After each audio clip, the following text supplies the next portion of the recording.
قل هو الله أحد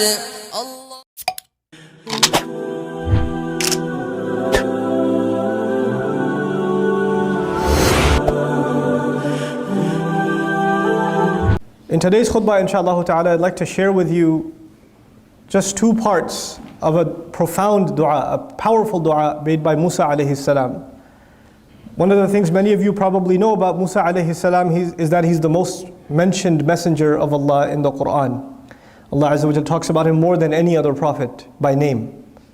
And Musa alayhi salam's, one of his stellar qualities in the Quran is that there are many, many du'as recorded from him in the Quran. And this is one of them. And this dua is particularly powerful. And it's on multiple parts, and hopefully through the course of this khutbah, I'd like to share with you some of the wisdoms captured inside at least some parts of this dua. But a little bit of background just to get ourselves introduced. Musa alayhi salam, his story is mentioned in so many places, and this particular ayah belongs to Surah Taha, the 20th surah. And in this surah, Allah Azza wa Jal begins the narrative when he left his family and he saw a fire up on top of a mountain in the middle of the night. And he told his family to wait and to go see this fire. And when he gets up there, of course, he discovers that Allah Azza wa Jal is the one that's called him to it. And Allah introduces himself to him, and he's terrified because he's up on top of a mountain in the middle of the night. He doesn't know where he's even headed. He's hoping to get some guidance, لَعَلِّي آتِيكُم مِّنْهَا بِخَبَرٍ أو بقبس أو أجد على النار هدى. Maybe I'll go get some news there. Maybe I'll get some little fire there, and I'll get some directions there. That's why he goes up there. But all of a sudden, shockingly, he gets called. فَلَمَّا أَتَاهَا نُودِيَ يَا مُوسَى. When he got there, all of a sudden he was called Musa. Now you go somewhere you don't even know, you've never been there before, and somebody already knows your name and he's calling you. It's shocking. You get shaken up. So he's actually pretty shocked as he goes up there. And this beautiful conversation begins between him and Allah Azza wa Jal. This is actually one of the most beautiful places in the entire Quran. But that's not my khutbah today. I'm just giving you the introduction so we can get to this dua. Now in the course of that talk that Allah was giving him through the fire, Allah Azza wa Jal told him to throw his stick, his staff, al-asa. Alqiha ya Musa. Throw it, Musa. Musa alayhi salam throws it and it turns into a hayya, into a running snake. A poisonous snake in Old Arabic is also called a hayya. A snake whose fangs are out is also called a hayya. So it's running around, the snake is running around. And then he tells him, خُذْهَا وَلَا تَخَفْ. Grab the snake, grab it and don't be afraid. Now you tell me, as a normal human being, grabbing the snake and not being afraid, it's almost impossible. And yet Allah Azza wa Jal trained Musa alayhi salam to take this task on, to grab the snake and not be afraid. And at this point you notice Musa alayhi salam doesn't say, La astati' ya Rabbi. I can't do it, Ya Rabb. No dua to Allah to say, Ya Allah help me. He just does it. وَضْمُمْ يَدَكَ إِلَى جَنَاحِكَ تَخْرُجْ بَيْضَاءَ مِنْ غَيْرِ سُوءٍ آيَةً أُخْرَى. Put your hand in your pocket, in your sleeve, you take it out, it's going to be white. Another miracle I'm giving to you. لِنُرِيَكَ مِنْ آيَاتِنَا الْكُبْرَى اذهب إلى فرعون إنه طغى. This is to show you from the greatest of my miracles, of our miracles. Go to Fir'aun. He's rebelled. Now so far Allah has asked him for a few things, some pretty shocking things. He's asked him to grab a snake. He's asked him to, his hand has changed in color entirely. I mean, your physical being, this is not just your clothes, it's part of yourself. When part of yourself completely changes, imagine someday you notice a big mole or a growth, or your skin color is totally changed. What would you do? You'd be in immediate shock. What's going on? Am I okay? I need to go see a doctor.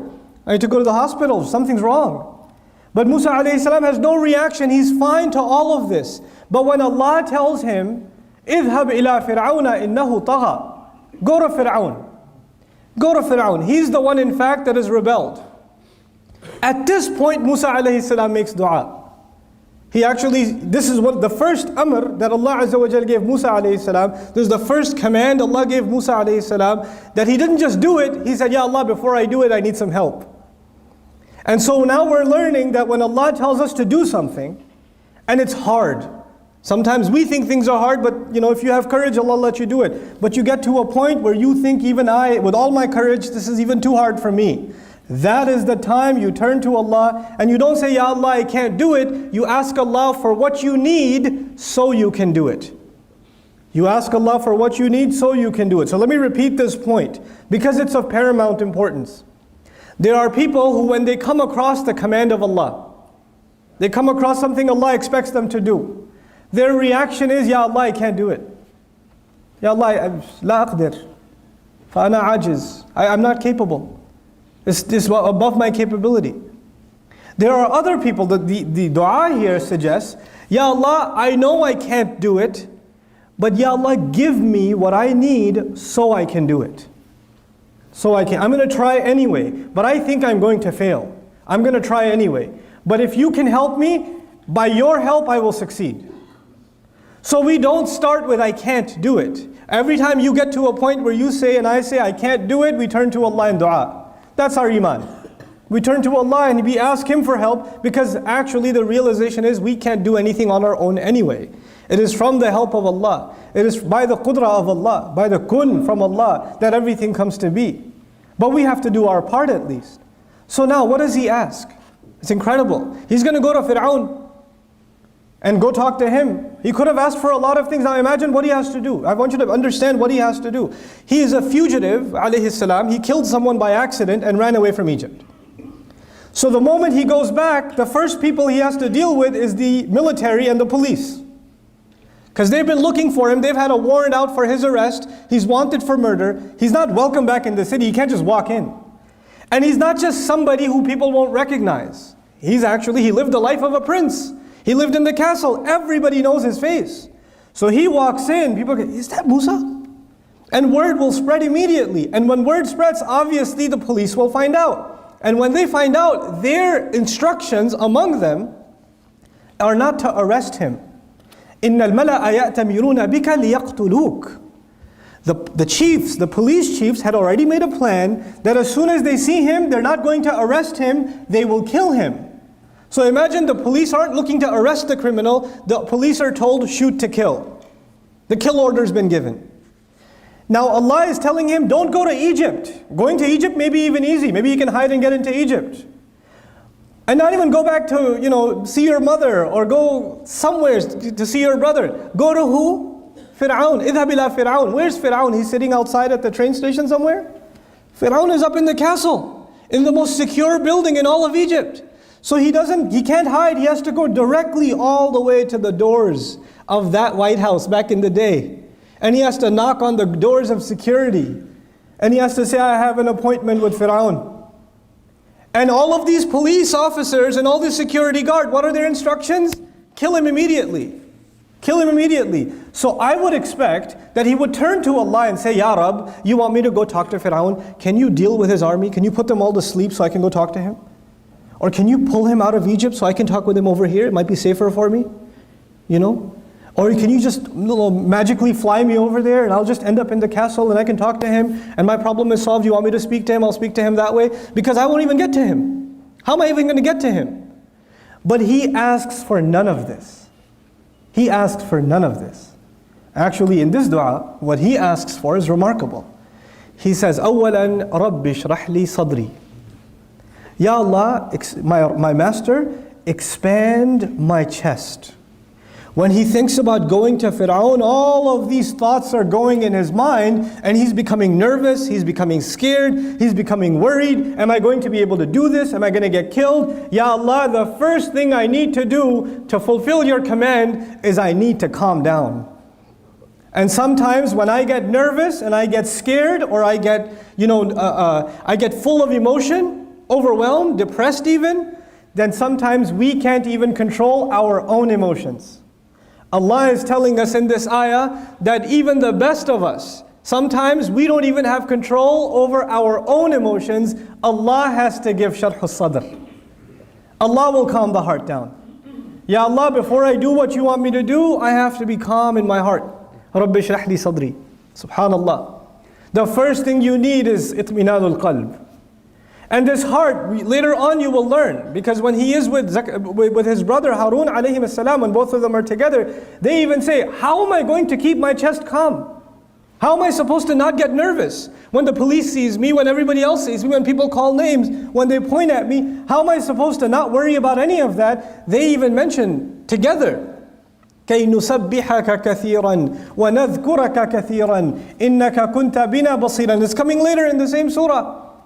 So we can do a lot of dhikr of you, tasbih of you, and mention you a lot because you've been keeping an eye on us all along. In other words, you've been keeping an eye on me since my birth. I should have died the day I was born because the soldiers were looking to kill him. And he could have died when his mother threw him in the basket. You know, alqihi fit tabut, alqihi fit tabut, to throw him in the basket. You know, just throwing a baby can kill him, can't it? Then to throw the baby into the river, the basket could flip over, he could have died there too.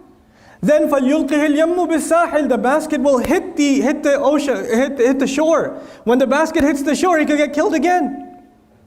Then he goes inside, and when the soldiers see him, they could kill him right on sight. Then he's almost dehydrating, the baby's not drinking any milk. He could have died then too. There are like 10 times he could have died. From the time from back then. So he says, Ya Rab, you've been keeping me alive all this time. I know you'll keep me alive, but I need to remember that. Sometimes it's easy to say it, it's hard to remember it. So he says along with his brother, كَيْ نُسَبِّحَكَ كَثِيرًا وَنَذْكُرَكَ كَثِيرًا إِنَّكَ كُنْتَ بِنَا بَصِيرًا. You've been keeping an eye on me all along. Ya Allah, how will you let me go now? So now what gives us calmness of the heart? What gives us calmness of the heart when we have a difficult task in front of us is a lot of dhikr of Allah, that Allah is watching. Inna Allaha ma'ana, Inna Allaha basir. Allah is seeing what's happening. Allah knows what I'm going through. Allah is here. Allah subhanahu wa ta'ala, His presence and His knowledge is here. He's in complete view of my circumstance. I cannot lose sight of that. And this dua is teaching us, if a Rasul of Allah, Musa alayhi salam, is saying, وَنَذْكُرَكَ كَثِيرًا, we have to mention you a lot, then where does that leave us? You know? When we have to fulfill a task for the sake of Allah, we have to remember Allah a lot, and He gives us courage. Now, courage alone is not enough. It's the first step though. You have to be calm and you have to have courage. And you have to have inshirah al-sadr. The other implication of this that I want to mention, just of Rabbi shrah li sadri, is when you go, and Musa alayhi salam, we know when he sees injustice, he gets angry. It angers him. And he takes matters in his own hand, like he did with the 2 girls and the sheep. So when he sees Fir'aun, he's one of the worst criminals in all of human history. Obviously the kinds of things Fir'aun says would make anybody angry, not to mention Musa alayhi salam. When Fir'aun says, أَنَا رَبُّكُمُ الْأَعْلَى لَا حَوْلَ وَلَا قُوَّةَ إِلَّا بِاللَّهِ, he says, I am your highest master, I am the Rabb, you know. لَعَلِّي أَطَّلِعُ إِلَىٰ إِلَهِ Musa, he says things like, oh, let me make on my own tower, I'll go climb and talk to Musa's God myself. That's what he says in the Quran. When he says things like that, even it makes us angry. Can you imagine Musa alayhi salam? And by the way, when you get angry, you cannot do da'wah. When you get angry, you cannot do da'wah. So even though he's going to go before someone who will make him very angry, he needs to keep his chest calm.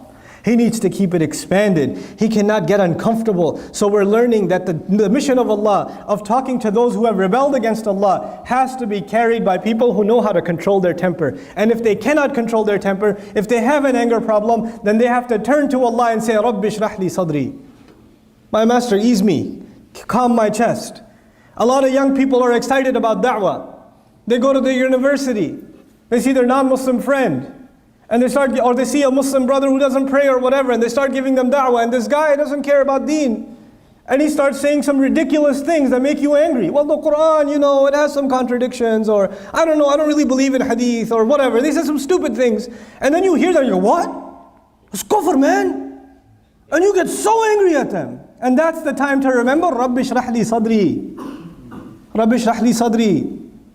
If Musa alayhi salam has to speak with Fir'aun, وَقُولَا لَهُ قَوْلًا لَيِّنًا قَوْلًا لَيِّنًا لَعَلَّهُ يَتَذَكَّرَ وَيَخْشَى, then what does that leave you? The guy sitting next to you in the restaurant is not Fir'aun, buddy. Relax. Relax. Take it easy. People can say obnoxious things. This guy used to say he's God himself. And Allah said, be nice to him too. Be nice to him also. So we need to learn to calm down a little bit. This is the meaning of this dua. What's the point of these du'as if we don't reflect on them? And we don't understand what Allah Azza wa Jalla is saying. قَالَ رَبِّ اشْرَحْ لِي صَدْرِي. Ya Allah, keep my chest calm. I need to have confidence and I need to have calmness. Also, sharh al-sadr, another meaning of that is there's discomfort, there's fear, there's depression, there's anxiety. In emotions, there are a range of negative emotions. There's a range of negative emotions. And what are the positive emotions? Calmness, relaxation, happiness, confidence. Right? These are positive emotions. When somebody, in Old Arabic, when somebody experiences positive emotions, then they are said to have inshirah al-sadr, then their chest is open. And when someone is uncomfortable emotionally, they're stressed out, they're depressed, they're scared, they're angry, then that is called sadrun dayyiq. That's a tight chest, you know? Or haraj fi sadrihi. Lahu harajun fi sadrihi. He's got haraj in his, he's got tightness or discomfort or uncomfortable feelings in his chest. And so Musa alayhi salam is saying, Ya Allah, this is a pretty tough job. There are times where I'll be afraid. There are times where I'll be angry. There are times where I might even get depressed because I see no results. These guys not changing. I might go through a score of negative emotions. And Ya Allah, you need to give me something that will keep me emotionally stable and positive. The da'i, the one who goes on the mission of Allah, the one who calls others to Allah, has to remain positive. Depressed people, scared people, nervous people, and angry people can't carry Allah's job. That's a big job. You have to have people that are happy, that are calm, that exude positivity. When people are around them, they become positive. They want to be around them and not run away from them. That's the kind of people du'at have to be. Now about the mission itself very quickly. He says, Rabbi shrah li sadri, and then he says, وَيَسِّرْ لِي أَمْرِي. And Ya Allah, you make my mission easy for me. You make my mission easy for me. You're the one who gave me this mission. But as skilled as Musa alayhi salam is, and Allah's choice is perfect. When Allah chose Musa alayhi salam to take on Fir'aun and to challenge him, there's no better qualified candidate on the face of the earth at the time than Musa alayhi salam. So Allah knows what He's doing. He's right for the job. And now we're learning, even if you're the most qualified to do a job, your qualifications, as good as they are never enough. Allah has to make ease on His end. Allah will make ease on His end. And these two things have to come together. Musa alayhi salam has to make his effort. But his effort alone will not give victory. It will come when Allah makes the task easy. You see, there are two sides of this that I'd like to explain as simply as I can. For myself and for all of you to remember, inshaAllah ta'ala. It's a concept of our book. It's a concept that our messenger taught alayhi salatu wasalam in many different ways. And this is just one example of them. There are some people who believe that they can accomplish anything. They can accomplish anything. And there are, positivity seminars and self-help programs and motivational programs and entrepreneurial programs. And these gurus charge thousands of dollars to come to their program. And they say, you can do anything, man. You can make $1 million this year. And people are sitting there going, yes, I can. Yes, I can do that. You have to believe in yourself. And then people are like, yes, I can accomplish anything I want. And they're like, they walk out of there. Everybody walks out like Fir'aun. Like, I can do anything. I believe in myself, which is actually part of that is a good thing. To believe in yourself is a good thing. It's not a bad thing. But you know what? If you only believe in yourself, and if you incorrectly believe in yourself, it becomes kibr, becomes arrogance, it becomes a disease of the heart. How do you balance that? How are you supposed to have confidence in yourself and humility at the same time? On the other extreme, you have people who say, Ya Rabb, you do everything. I am nothing, so I can do nothing. Nothing I do means anything because you're the one who controls everything. So this guy doesn't apply for a job. He doesn't go out and get a degree in college. He doesn't pursue an education. He doesn't take care of his family. And when you say, why don't you do anything? Allah will provide. Akhi, I am nothing. What can I do? I'm just a miskeen. There's two extremes. One guy says he can do everything. The other guy says he can do nothing. Our deen teaches us a balance in between. Allah is the one who gave us our capabilities. It is a trust Allah gave you, it is a trust Allah gave me. Your intellect, your physical strength, your talent, your work ethic, your ability to get work done, that ability came as a gift, as an amana, as a trust from Allah. And then, after He gave you this gift, it is a violation, it's kufranun ni'mah, it is being ungrateful that you don't work to your full potential.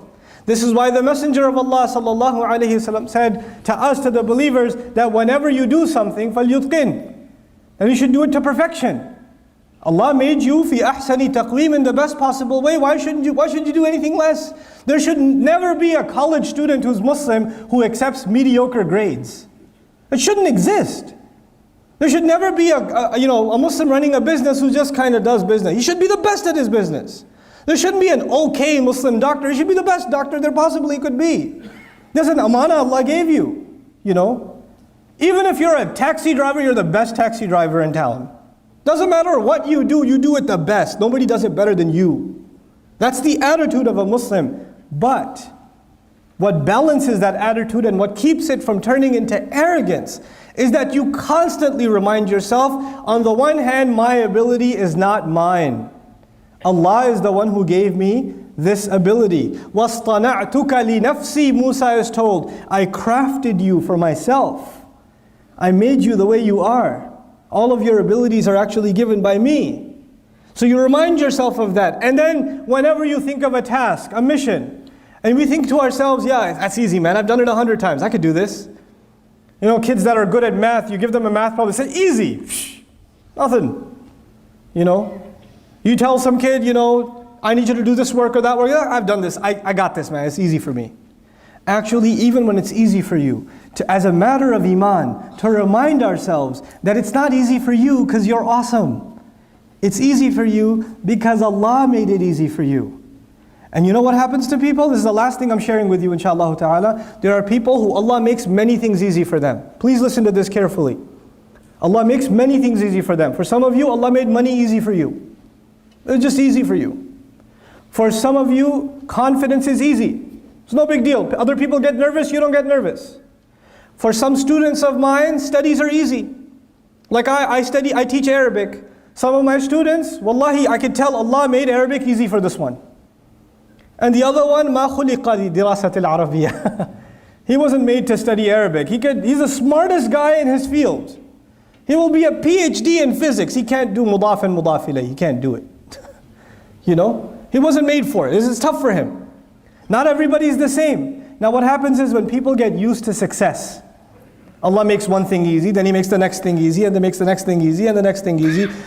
Is everything always going to be easy? No, sometimes you will fail. There's a student who gets used to getting 100 the first time, the second time, the third time, the fourth time, and the fifth time he gets a 50. All of a sudden. And he's used to what? 100. So he said, oh, forget it. I am worthless. Allah is no longer with me. You know, what's the point now? Because you get used to riding so high that one little failure, one setback, and you're just crushed. You are completely crushed. What's the point? I'm dropping out of school. I don't want to do this anymore. I hate this. You know what? This is when you didn't remind yourself at every single success that success was a combination of two things. Your effort and Allah's help. Every single 100 you got before wasn't because it was easy. You put effort and Allah gave His barakah. You put effort and Allah gave His barakah. And this time when it doesn't happen, two things could be wrong. Number one, maybe you didn't put enough effort. And when you don't put enough effort, Allah does not give His barakah. And maybe even if you put effort, Allah decided that He will not give you barakah, maybe that's better for you. One of my best friends in life used to be a Hindu. And he wanted to go to med school. And he was a straight A student. Straight A's his entire life. Perfect scores. Highest scores in the SATs. Applied to med school, he was expecting a full scholarship. He got rejected. He was completely shattered. He ended up in a different university. He decided to do computer science instead. And he's still a Hindu. He's completely depressed. Except he met people in his new college, Muslims, who he started hanging out with, and within 2 years he took Shahada. And he looks back now, he goes, thank Allah I didn't make it to med school. When I failed med school, I thought it was the worst thing that ever happened to me. And now I look back at my life and I say, I failed med school, it is the best thing that ever happened to me. You know? His kids are memorizing Quran. Can you imagine? His kids are memorizing Quran. His father, when he became Muslim, they dragged him to, his father got so shocked, he took him to India to beat Hinduism back into him. And he ran away from them, came back. You know? Now his kids are memorizing Quran, subhanallah. So sometimes we have to have trust in Allah. We get used to riding a high wave, and one little setback comes and we lose our trust in Allah. And then there are others who Allah gives you one difficulty, then He gives you another difficulty, then He gives you another difficulty, and He gives you another difficulty, and you start believing that I will never accomplish anything. My life is just difficult, man. Everything is hard for me. I keep getting fired. I keep failing my tests. I keep doing that. You get depressed. And even this one has to remember that success in this world, everything that happens is a combination of two things. I have to put in my effort, and Allah will make the task easy. I know I said last, but I have 1 minute left. Might as well use it for something. I'll share this last thing with you. There are two parts of this dua so far. It's not even the whole dua. I just wanted to share these two statements with you. رَبِّ اشْرَحْ لِي صَدْرِي وَيَسِّرْ لِي أَمْرِي. There's a sir balaghi. There's a very beautiful eloquence to this statement. Allah is teaching us that if you have a calm heart, if you have a positive attitude, and you have tawakkul in Allah, and you put your work in, then Allah will make your mission easy. But if you start with the attitude, I know it's not going to work anyway, but I'll try. You already began with a defeated attitude, Allah will not make your task easy for you. You have to come with sharh al-sadr. You have to have an open chest, a positive attitude, belief that Allah will give you success in what you do. And if He doesn't give it to you, well, you're still saying Alhamdulillah. But you don't walk into an effort. You don't start a project. You don't start doing any work. And you begin with saying, I'm probably not going to succeed anyway, given my track record. You don't begin with that attitude. Then Allah will not make your job easy for you. So if we have that good heart before Allah Azza wa Jal, Allah will make our task easy for us, subhanahu wa ta'ala. With that, I pray that Allah Azza wa Jal gives us all the ability to take advantage of the wisdom of the great prophets of Allah alayhimu salatu wasalam that is captured in their du'as. They said such few words, but they taught us so much of how to better our lives as believers and how to live our life successfully for Allah's deen and also make the best of this dunya. May Allah Azza wa Jal make us find the balance between this deen and this dunya as He intends it, and may Allah put all of us to the service of His beautiful deen and this ummah. Barakallahu li wa lakum fil Qur'an al-Hakim wa nafa'ani wa iyyakum bil ayati wa dhikri al-Hakim.